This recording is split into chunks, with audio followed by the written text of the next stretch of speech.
El bautismo con cal viva que afectó a más de 30 soldados aquí en Córdoba tiene un nuevo capítulo, un nuevo episodio. Vamos a repasar a continuación las imágenes que tomaron estado público a principios de este mes y que fueron tomadas en realidad a mediados del mes de mayo, donde se ve una especie de ritual, una especie de bautismo de este grupo de soldados que forman parte del Regimiento 14 de paracaidistas del Tercer Cuerpo del Ejército de Córdoba, que fueron sometidos a esta situación. Esto ocurrió muy cerquita de la ciudad, en los campos que tiene el Ejército, camino a La Calera. Y hay testimonios que empiezan a aparecer, porque esto ocurrió ya hace varias semanas. Hay testimonios que empiezan a aparecer, que se animan a hablar algunos de los afectados, y el caso está siendo investigado en la Justicia Federal. Vamos a tomar contacto en directo con Néstor Pérez, que está trabajando en vivo desde tribunales federales, porque ha podido recabar un testimonio que seguramente va a ser clave en esta investigación. Néstor, ¿cómo estás? Buenas tardes. Sí, buenas tardes. Jorge es un nombre de ficción. Tal el carácter que ha adquirido este testimonio, que identidad reservada por todo lo que pudiera llegar a pasar y que está pasando con estos soldados voluntarios, es decir, gente que se incorporó como posibilidad laboral, por ejemplo, el caso de Jorge en concreto. Identidad reservada, decimos otra vez, tampoco es un testimonio a cámara, pero es muy valioso. Lo que él relata aquí es un testimonio en off, cuando cuenta con mucho dramatismo lo que vivió hace unos días atrás en esta serie de episodios que nadie se termina de explicar demasiado bien. ¿Por qué continúan rituales tan brutales en el marco de una situación de bautismo, el que fuera, en este caso paracaidistas del Ejército argentino? Son ciudadanos argentinos bajo la situación militar temporal, que son sometidos, en principio decían era harina y agua, después terminó siendo cal y champán, creo que en principio era así, lo que ahí se perfecciona la cal viva. La cal viva tiene que ver con la combinación de la cal más el agua, en este caso un líquido. Los quemó a muchos de ellos vías internas, en los ojos, muchos han quedado con secuelas en la boca, en los pulmones. Bueno, presten atención ustedes, porque es la primera vez que hay un damnificado directo de esto que la Justicia Federal, ya vamos a seguir en el desarrollo, ha desechado como vejámenes, como torturas, pero sí como lesiones y abuso de autoridad. Jorge nos decía esta mañana. Fue un momento lamentable, ¿no? Que no esperábamos que sucediera, que todos obviamente esperábamos la supuesta harina, que en ese momento pasó, que nos llegó a todos cal. Y bueno, y ahí todos estuvimos afectados en ese momento, con secuelas, o sea, quedaron secuelas, quemadura en la cara, ardor en el ojo. En ese momento sentiste todo eso, la fuerte quemazón. Claro, y quemaduras en la boca, que eso para mí en mi caso fue lo peor, tener toda la boca ampollada y en la lengua. ¿Cuánto tiempo te duró eso? Y una semana y más. ¿Qué les decían mientras esto sucedía? Nada, que no se hablara del tema, que no se hable afuera y mucho menos allá adentro.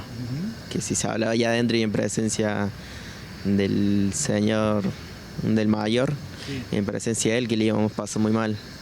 O él se encargaba de que no le íbamos a pasar mal. Una amenaza directa. Claro, así nos sentimos todos y así fue. Una amenaza directa del mayor. ¿Todos tus compañeros sufrieron las mismas consecuencias, esa quemazón que describís? La mayoría sí, porque es algo que hacíamos todo igual, uno terminó peor que el otro, pero todos básicamente sufrimos lo mismo. ¿Alguien de esos tres hoy imputados se mostraba más cruel que el resto, o todos actuaban con el mismo nivel de intensidad en cuanto a la agresión? Fue el segundo jefe de regimiento, que como le decía el mayor, Eduardo Pan, ese. El más brutal. Claro, el que nos advirtió y, como, por así decirlo, amenazó a todos. ¿Por qué ingresaste al ejército? Y yo creo que fue por un tema, por algo que quería probar cómo era vivir como una experiencia y a ver si me gustaba seguir la carrera.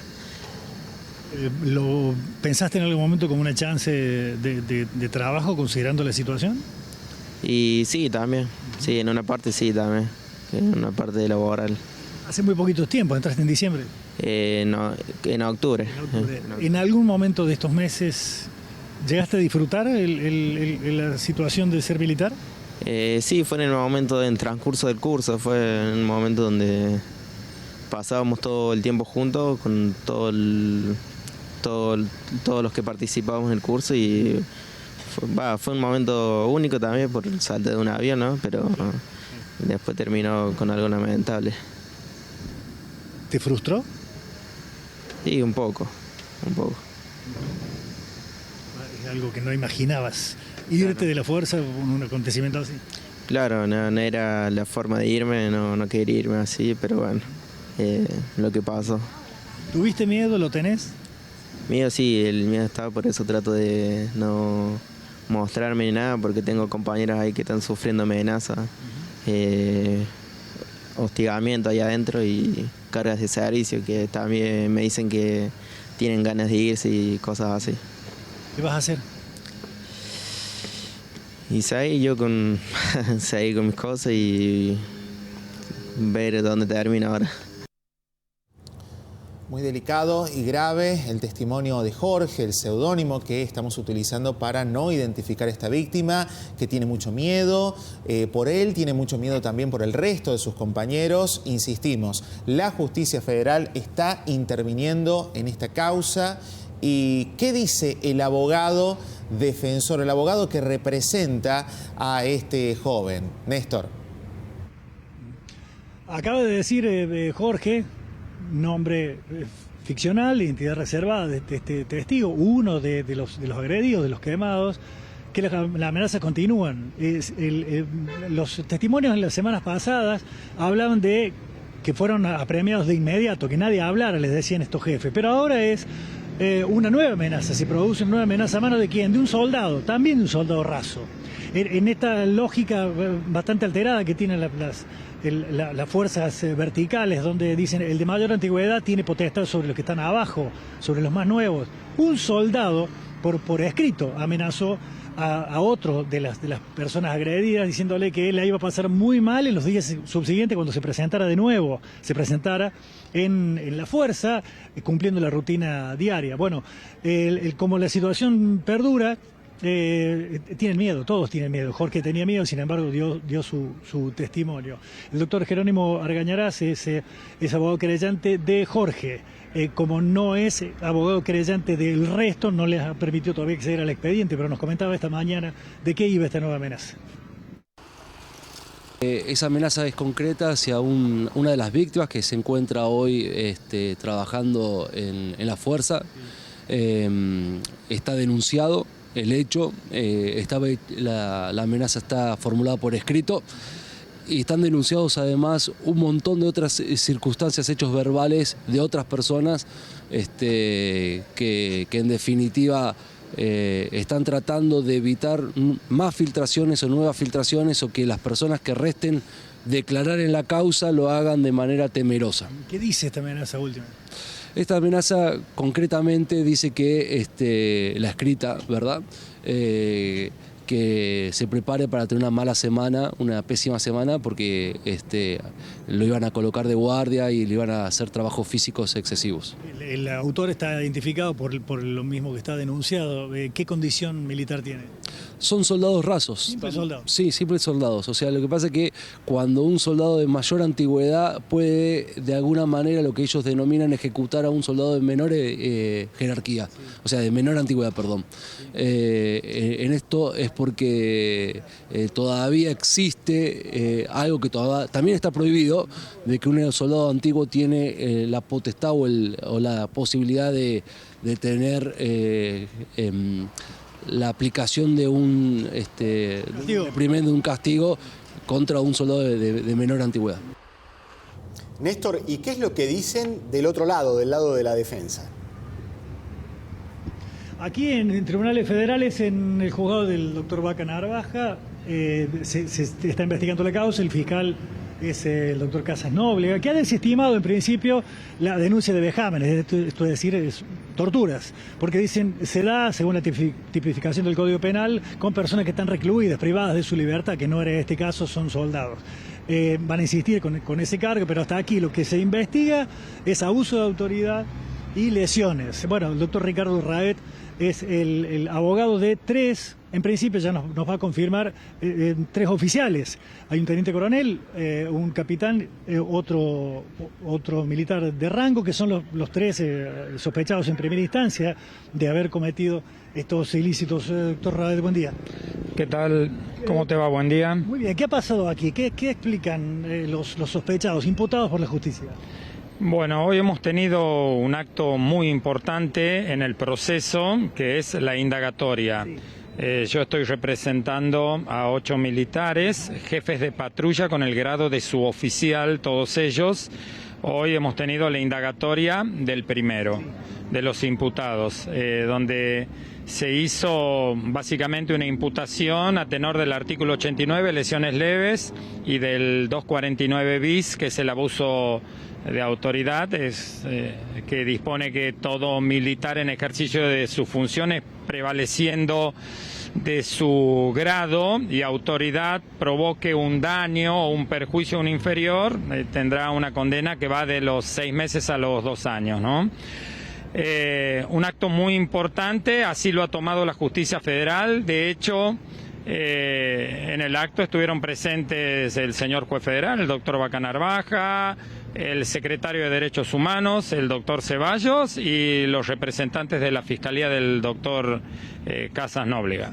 ¿Qué explican? ¿Qué dicen los funcionarios policiales y los funcionarios militares? Perdón, dice usted son 8, habría 3 ahí en el curso de esa maniobra. ¿Qué han explicado? Bueno, la declaración ha girado en que todo se trató de un error. Los hechos no son negados. Se llevó adelante un bautismo, una ceremonia que realmente para el ejército es una ceremonia formal, el bautismo de los paracaidistas, y así está autorizada por la directiva 653/22 del jefe de Estado Mayor del Ejército. Se trata simplemente de un error realmente excusable, donde se tendría que haber retirado una bolsa de harina de un depósito y un efectivo del ejército, un soldado voluntario, retiró una bolsa equivocada que contenía cal hidratada. Ahora, ¿no se dieron cuenta en el transcurso? Porque suceden varios minutos hasta que, desde que le tiran la cal, lo rocían con líquido, que nadie se dio cuenta de lo que estaban provocando.